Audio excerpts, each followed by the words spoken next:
कैसे हैं आप सभी? मुझे आशा है कि आप सभी अच्छे और प्रसन्न होंगे। चलिए आज हम पढ़ते हैं पाठ 6 रहीम दास जी के दोहे। ठीक है, करते हैं इसकी शुरुआत। सबसे पहले पढ़ते हैं हम पाठ परिचय। प्रस्तुत दोहों में रहीम दास जी ने जीवन की सत्यता को प्रकट किया है। प्रत्येक दोहा मानव जीवन की सत्य रूपरेखा को प्रस्तुत करता है। ठीक है, आइए कुछ करके सीखें। कठिन परिस्थितियों में मनुष्य को कैसा व्यवहार करना चाहिए उसके बारे में आपको स्वयं लिखना है। ठीक है, करते हैं हम दोहों की प्रस्तुति। पहला है, बिगड़ी बात बनी नहीं लाख करो किन कोय, रहीमन फाटी दूध को मथे न माखन होए। रहीम दास जी यहाँ पर कह रहे हैं यदि कोई बात बिगड़ जाती है तो चाहे कितना भी मना लो वो आसानी से श्रमिक में आसानी से सुलझती नहीं है। जिस तरह एक दूध के फटने पर चाहे उसे कितना भी बिलो लिया जाए अर्थात जला लिया जाए उसका मक्खन नहीं निकल सकता, उसी तरह यदि कोई बात किसी से बिगड़ जाती है तो वह वापस दोबारा से सही नहीं की जा सकती। ठीक है, दूसरा है, रहीमन धागा पीन का मत तोड़ो चटकाए, टूटी पे फिर ना जुड़े जुड़े काट पर परी जाए। वो कह रहे हैं, रहीम दास जी कह रहे हैं यहाँ पर कि हमें कभी भी प्रेम के धागे को इतना नहीं खींचना चाहिए, मतलब आपस में इतना मतभेद नहीं होना चाहिए कि वो धागा खींच करके टूट जाए। ठीक है, हमें कभी इतना आवेश वेग नहीं दिखाना चाहिए कि वो धागा ही टूट जाए। यदि वो टूट गया तो वह दोबारा नहीं जुड़ सकता। यदि वो जुड़ेगा तो उसमें गांठ लगानी पड़ेगी और जब गांठ लग जाती है तो वापस से वही प्रेम जागृत नहीं होता। ठीक है, दूसरा है, रहीमन देखी बड़ीन को लगो न दीजे डार, जहाँ काम आवे सुई कहाँ करे तलवार। रहीम दास जी कहते हैं कि कोई भी काम छोटा बड़ा नहीं होता, छोटा अपना महत्व रखता है, बड़ा अपना महत्व रखता है। अर्थात यदि हमें कोई कपड़ा सिलना है तो हमें उसकी छोटी सी सुई की जरूरत पड़ती है, वहाँ तलवार का कोई काम नहीं है। इसलिए कोई भी काम छोटा बड़ा नहीं होता, सभी का अपना अपना महत्व होता है। यदि कोई वस्तु महंगी होती है तो उसका अलग महत्व है, कोई सस्ती है तो उसका अलग महत्व है। ठीक है, जो रहीम उत्तर प्रकृति का करी सकत कुसंग, चंदन विष व्यापे नहीं लिपटे रहत भुजंग। रहीम दास जी यहाँ पर बता रहे हैं यदि कोई अच्छा प्रकृति का मनुष्य है तो चाहे वो कितनी भी कुसंगति में बैठ ले उस पर उस संगति का असर नहीं पड़ता, अर्थात वह विद्वान ही बना रहता है। जिस तरह चंदन के पेड़ पर सांप लिपटे रहने से क्या चंदन का पेड़ जहरीला हो जाता है? तो नहीं, क्योंकि चंदन की प्रकृति शीतल और सज्जनता का भाव रखती है। उसी तरह यदि हम अच्छे हैं और हमारी संगति अच्छी है तो चाहे हम कितनी भी कुसंगति में बैठ लें हमें अपनी संगति नहीं बदलनी चाहिए। ठीक है, रूठे सुजान मनाइए जो रूठे सो बार, रहीमन फिरी फिरी पोइए टूटे मुक्ता हार। रहीम दास जी कह रहे हैं यदि आपको मनाना है तो भगवान को मनाओ। यदि हम आपस में किसी को मनाते हैं तो हम चाहे कितनी भी लाख प्रयास कर लें वह हमसे मनता नहीं, अर्थात हम किसी के साथ गलत कार्य कर देते हैं तो चाहे हम कितनी भी माफ़ी मांगे लेकिन उस कार्य में सुधार नहीं कर सकते, है ना, उसको नहीं मना सकते।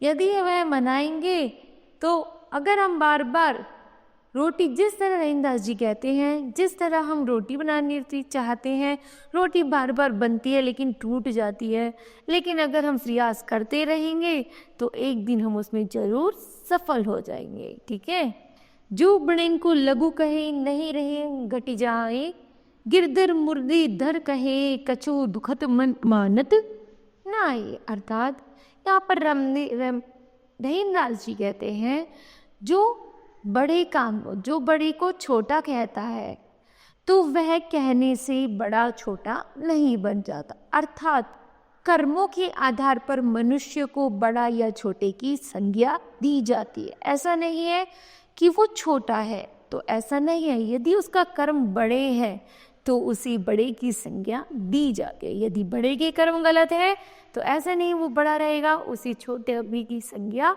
दी जाएगी।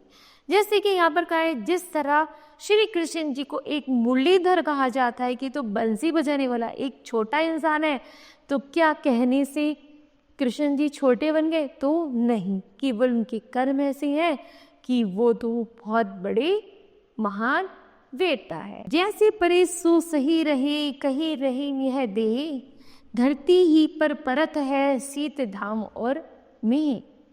रहीमदास जी कहते हैं, जैसे जैसे मनुष्य पर दुख आता है वह उसको वैसे ही सहता है, चाहे उसके शरीर पे कोई कष्ट क्यों ना जाओ उसको सहना ही पड़ता है, उसे वह नकार नहीं सकता। जिस तरह धरती पर खुले आसमान में, धरती पर चाहे कितनी सर्दी पड़े, चाहे कितनी गर्मी पड़े, चाहे कितनी बारिश पड़े, वो बेचारी धरती सहती है, उसी तरह हमारी देह पर, हमारे शरीर पर जब कोई परेशानी या विपत्ति आती है तो हमें वैसा ही सहना पड़ता है। ठीक है। हीरा सिरते काट के मलिकन लोन लगाए, रहीमन करुणा मुख को चाहिए सजाए।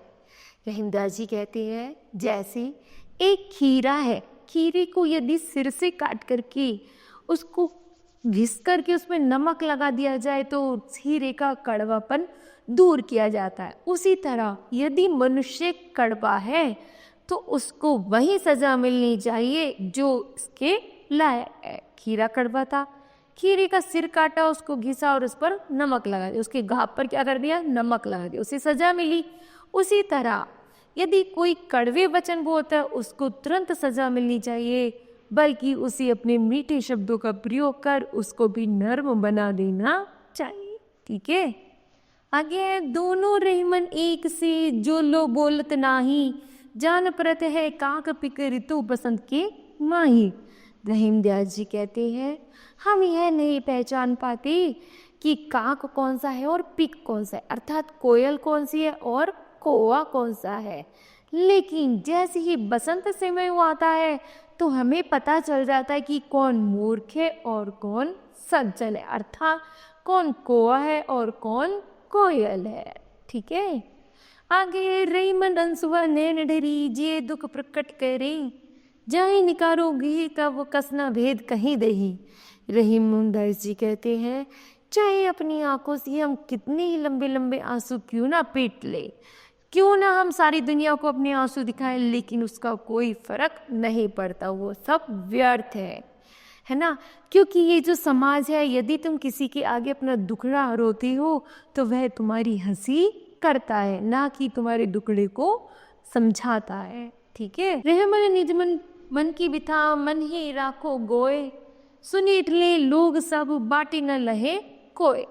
रहीमदास जी कहते हैं, यदि अपनी मन की बात तुम दूसरों तक पहुंचाते हो तो सब इस पर हंसी उड़ाते हैं, कोई तुम्हारी हंसी को मन से नहीं लगाता, क्योंकि सोचते हैं ये तो इसको आदत है रोने की, तो यह इसी तरह रोता रहेगा। लोग हंसी करके चले जाते हैं, तो हमें ऐसा कभी भी नहीं करना चाहिए। आवस देखी रहीम मन, कोयल साधी मोन, अब दादुर वक्ता भये हमसे पूछे कौन।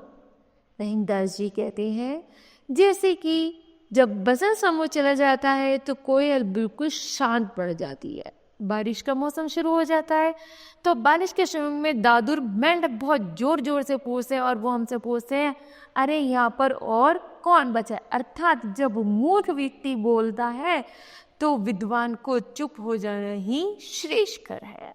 ओके। रहीमन विपदा हूँ भली, जो थोड़े दिन होए, हित अनहित या जगत में जान परत सब कोय। रहीमदास जी कहते हैं, जब हमारे पर संकट विपत्ति आती है तो हमें कभी भी इतना हाबभोर या हताश नहीं होना चाहिए, क्योंकि जैसे विपदा आई है वैसी चली भी जाएगी, क्योंकि सबके साथ कभी अच्छे कभी बुरे दिन आते ही रहते हैं। खुशी के दिन तो हम मजे से बिता लेते हैं और जब दुख के दिन आते हैं तो हम बहुत ज़्यादा परेशान हो जाते और संभल नहीं पाते। तो हमें उस परिस्थिति में अपने आप को संभालना है और जल्द ही उस विपत्ति से बाहर आने की कोशिश करनी है। ठीक है। फिर है वीर रहीम नर धन्य है पर उपकारी अंग, बाटन वारी को लगी जो मेहंदी को रंग। रहीमदास जी कहते हैं वही लोग सबसे महान हैं जो बांट करके चलते हैं, अर्थात जो सबसे ज़्यादा विद्वान है, सज्जन है, जिसकी संगति अच्छी है, हमें उनकी संगति, उनके साथ रहना चाहिए, हमें अच्छा व्यवहार करना चाहिए। अर्थात हम जिससे जैसा अच्छा व्यवहार बांटेंगे हमें वैसा ही मिलेगा। जैसे मेहंदी को बांटने से मेहंदी क्या करती है, मेहंदी का रंग उतना ही बढ़ता चला जाता है ना। तो हमें भी एक मेहंदी की तरह ही बनना है, अपना स्वभाव हमें बांटना है, बढ़ाना है और सबके हृदय में मृदु वाणी घोलनी है, ठीक है। आगे है समय पाए फल होद है, समय पाए झरी याद, सदा रहे नहीं एक सी कहाँ रहीन पछतात। रहीमदास जी कहते हैं एक समय आता है जब पेड़ पर फल खिलते हैं, एक समय आता है जब पेड़ से फल गिरने लगते हैं, एक समय आता है जब पेड़ बिल्कुल खाली हो जाता है और एक समय आता है जब वह पेड़ बिल्कुल हरा भरा और फलों से लद जाता है। तो समय सभी के साथ बदलता रहता है, कभी अच्छे दिन आते हैं तो कभी बुरे दिन आते हैं। तो हमें कभी भी इस परिस्थिति में परेशान नहीं होना चाहिए, ठीक है। तो बताओ बच्चों आज आपने इस दोहों से क्या सीखा। तो हमने सीखा हमारे सामने कितनी भी कठिन परिस्थिति क्यों ना आ जाए हमें उनका डट कर मुकाबला करना है। और नंबर 2 हमें इन दोहों को समझना है और अपने जीवन में धारण करना है, ठीक है। तो मुझे आशा है यह पाठ आपको समझ आया होगा। धन्यवाद।